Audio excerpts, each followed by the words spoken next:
காலைதோறும் கர்த்தருடைய வார்த்தையை கேட்க வந்த உங்களை ஆண்டவராக இயேசு கிறிஸ்துவின் இன்ப இனிய நாமத்தினாலே வாழ்த்தி வரவேற்கின்றேன். இன்றைக்குரிய தியானம் யாக்கோபு 1:6. ஆனாலும் அவன் எவ்வளவாகிலும் சந்தேகப்படாமல் விசுவாசத்தோடு கேட்க கடவன். சந்தேகப்படுகிறவன் காற்றினால் அடிபட்டு அலைகின்ற கடலின் அலைக்கு ஒப்பாய் இருக்கிறான். அவன் எதற்கு ஒப்பாய் இருக்கிறான் என்று சொன்னால், காற்றினால் அடிபட்டு அலைகின்ற கடலின் அலைக்கு ஒப்பாய் இருக்கின்றான் சந்தேகப்படுகின்றவன். சந்தேகத்தை நீக்கினால் வெற்றி.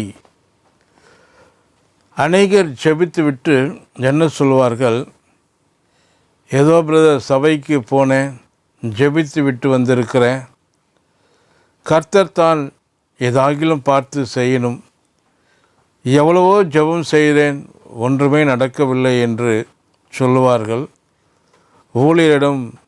ஊழியர் சொன்னார், உபவாசம் ஜெபம், ஆல் நைட் ப்ரேயர், 40 நாள் உபவாசம், இதற்கெல்லாம் வாங்க, சரி அதற்கும் வருகிறேன் என்பார்கள்.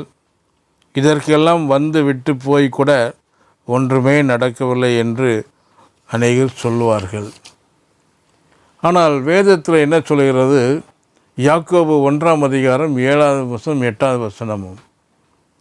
அப்படிப்பட்ட மனுஷன் தான் கர்த்தரிடத்தில் எதையாகிலும் பெறலாம் என்று நினையாதிருப்பானாக. இருமனமுள்ளவன் தன் வழிகளில் எல்லாம் நிலையற்றவனாய் இருக்கின்றான். வேதம் சொல்கிறது, மத்தேயு 7:7, கேட்கின்ற எவனும் பெற்றுக்கொள்ளுகின்றான், விசுவாசிக்கிற எவனும் தான் கேட்டதை பெற்றுக்கொள்வேன் என்று நீ உன் வாயினால் சொல்ல வேண்டும். கேட்பதை பெற்றுக்கொள்வேன் என்று சொல்லி உன் வாயினால் சொல்ல வேண்டும். அப்பொழுதுதான் என்ன நடக்கிறது என்று சொன்னால், மத்தேயு 6:6 பிற்பகுதி, அப்பொழுது அந்தரங்கத்தில் பார்க்கின்ற உன் பிதா வெளியரங்கமாய் உனக்கு பலன் அளிப்பார்.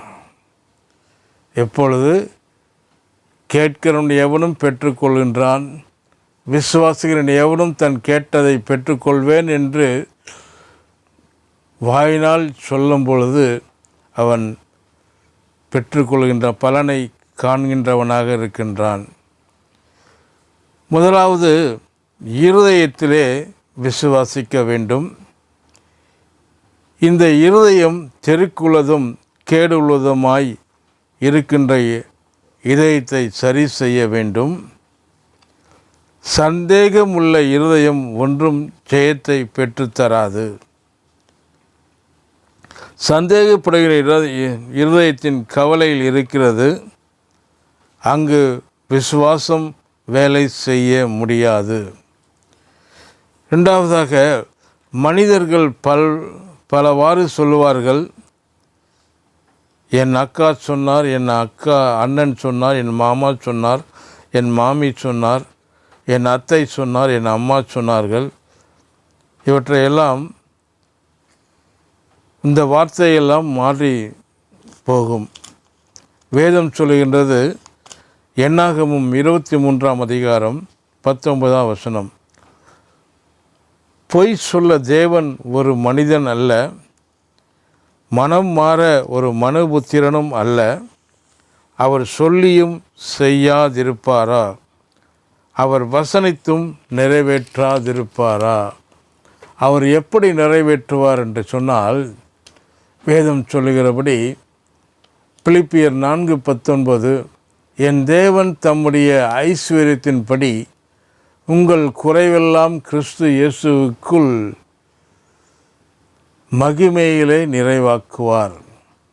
மனிதர் சொல்கின்ற வண்ணம் அவர் சொல்ல மாட்டார். அவர் சொன்னபடி செய்வார் என்று விசுவாசிக்க வேண்டும். எங்கு விசுவாசிக்க வேண்டும்? இருதயத்திலேயே கவலைப்படாமல் விசுவாசிக்க வேண்டும். ஏன்? கவலை சந்தேகத்தை கொண்டு வரும். பிலிப்பியர் 4:6 இவ்வாறாக சொல்கிறது, நீங்கள் ஒன்றுக்கும் கவலைப்படாமல் எல்லாவற்றையும் குறித்து உங்கள் விண்ணப்பங்களின் ஸ்தோத்திரத்தோடு கூடிய ஜெபத்தினாலும் வேண்டுதலினாலும் தேவனுக்கு தெரியப்படுத்துங்கள் என்று சொல்லி கர்த்தர் தாமே இந்த வார்த்தைகளை ஆசீர்வதிப்பாராக.